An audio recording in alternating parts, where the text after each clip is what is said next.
सम्मुख सुशोभित श्री परमहंसों की दिव्य झांकी को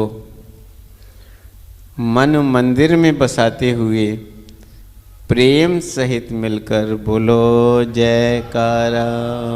बोल मेरे श्री गुरु महाराज की जय। आप सब सौभाग्यशाली गुरुमुखों को श्री हजूर सतगुरु दाता दयाल जी की ओर से प्रेम भरी शुभ आशीर्वाद हो।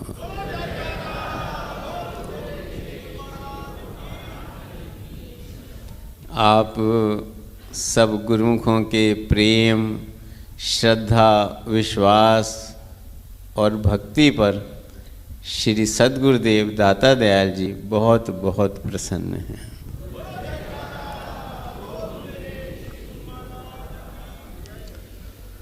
सतगुरु की प्रसन्नता ही एक सेवक की सच्ची निधि है। नव वर्ष के दिन श्री हजूर सद्गुरुदेव दाता दयाल जी ने अपने पावन वचनों में फरमाया कि एक गुरुमुख के हृदय के अंदर क्या कामना होनी चाहिए, क्या कामना होती है। एक गुरुमुख के हृदय के अंदर हर पल हर क्षण यही चाहना होती है कि मेरे सद्गुरु सदा मुझ पर प्रसन्न रहें। सद्गुरु की प्रसन्नता की चाहना हर सेवक के हृदय में होनी चाहिए। जिस प्रकार आपने अभी भरत जी की कथा का ये स्वरूप आपने इस नाटिका में देखा कि यूं तो भरत प्रेम के अवतार थे और अपने प्रेम के बंधन में बांधने के लिए भगवान को मजबूर कर रहे थे। तो उस समय महाराजा जनक जी के आगे विनती की कि आप इसका निर्णय करें कि धर्म बड़ा है कि प्रेम बड़ा है। भगवान धर्म के महत्ता दर्शा रहे थे और भरत जी प्रेम की गंगा बहा रहे थे। तो उस समय महाराजा जनक ने के लिए भी असमंजस था कि मैं किसे श्रेष्ठ कहूँ। यूँ तो संसार में धर्म ही सबसे ऊंचा है, क्योंकि जो अपने धर्म पर दृढ़ है उसके आगे समस्त रिद्धि सिद्धियाँ शक्तियाँ नतमस्तक होती हैं। लेकिन दूसरी तरफ प्रेम है, जिस प्रेम के आगे धर्म भी झुक जाता है। आपने अनेकों उदाहरण देखे हैं कि जिसमें भगवान कहते हैं कि अपना मान भले घट जाए, भक्त का मान न घटते देखा। भक्त के मान को रखने के लिए भगवान अपना भी वचन मोड़ लेते हैं। जैसे भगवान ने ये प्रण किया था कि महाभारत का जब युद्ध होगा तो मैं हथियार नहीं उठाऊंगा, लेकिन जो भीष्म पितामह जी थे उन्होंने भगवान को कहा कि आपका ये प्रण है कि मैं हथियार नहीं उठाऊंगा, तो मेरा प्रण है कि आपसे हथियार उठवा के रहूँगा। और एक दिन ऐसा समय आया कि जब अर्जुन का रथ भी चूर चूर हो गया तो भगवान ने रथ का पहिया निकाल करके और अपने हाथ में उंगली में उठा लिया।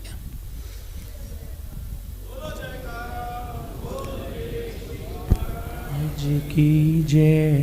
तो प्रेम के आगे, भक्ति के आगे जो है हर चीज झुक जाती है। संसार में सबसे ऊंची जो चीज है, इसीलिए भगवान के ही वचन है, धर्म ते विरत योग ते ज्ञाना, ज्ञान मोक्षप्रद वेद वखाना, जाते बेग द्रवऊ में भाई, सो मम भक्ति भगत सुखदाई।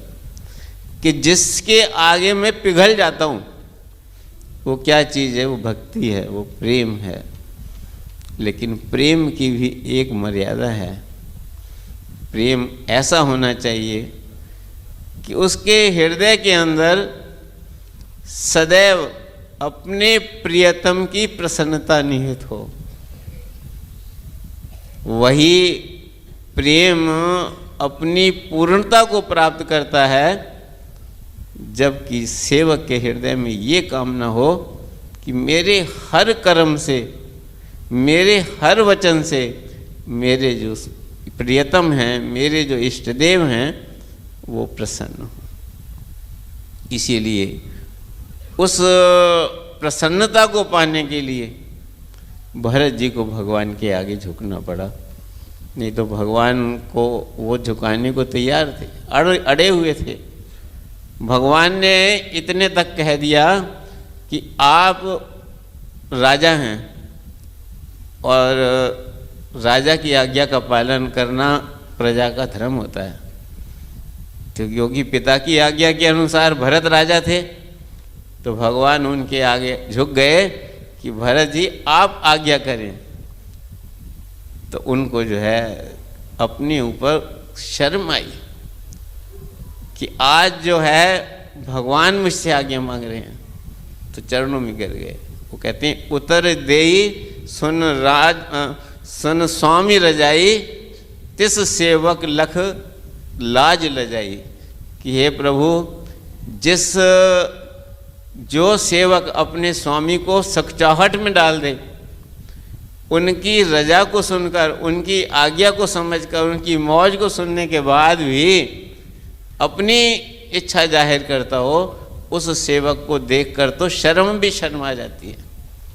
तब वो चरणों में गिर गए और फिर उनसे जो है आज्ञा के अनुसार उन्होंने 14 वर्ष तक राज चलाया।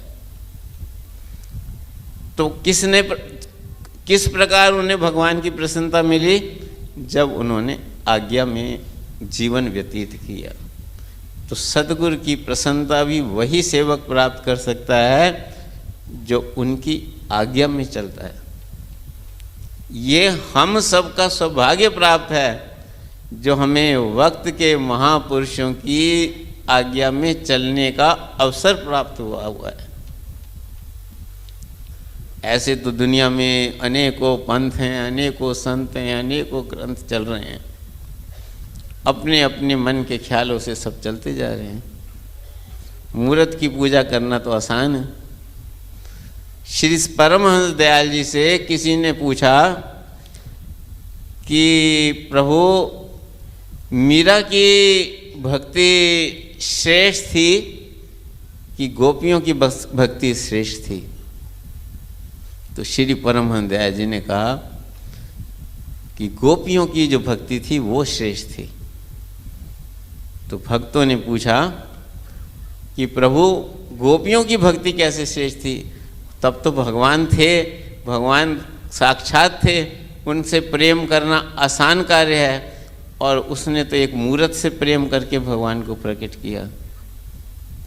तो श्री गुरु महाराज जी ने फरमाया कि मूर्त की पूजा करना आसान काम है, लेकिन साक्षात उनके चरणों में रहते हुए, उनकी नरलीला को देखते हुए भी अपनी श्रद्धा को बनाए रखना, अपने विश्वास को बनाए रखना, उनको भगवान समझ करके पूजना, ये सबसे ऊंची काम।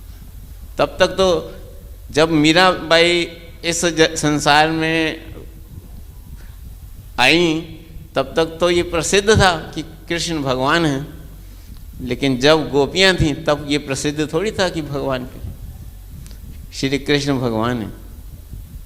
फिर भी उन्होंने उन्हें भगवान की तरह पूजा। जो मक्खन चुराते ले जाते थे, उनके दुपट्टे उठा के ले जाते थे, नर लीला कर रहे थे, साधारण बच्चों की तरह लीलाएं कर रहे थे, फिर भी उन्होंने उनके जो है भगवान को समझ करके पूजा।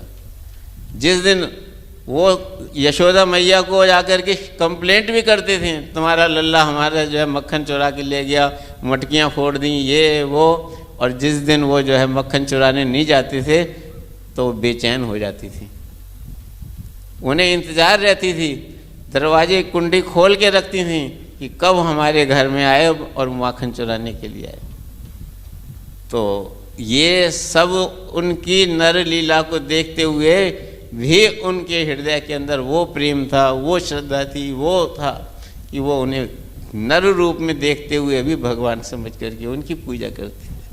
तो ऐसे ही वक्त के महापुरुषों की आज्ञा में चलना, जो समय समय पर आज्ञा प्रदान करते हैं। हम तो ग्रंथ तो पढ़ते हैं, महाभारत भागवत का ग्रंथ पढ़ते हैं, उनकी लीलाओं को पढ़ते हैं, रामायण पढ़ते हैं, उनकी लीलाओं को सुनते हैं, लिख और पढ़ते हैं, सुनाते हैं।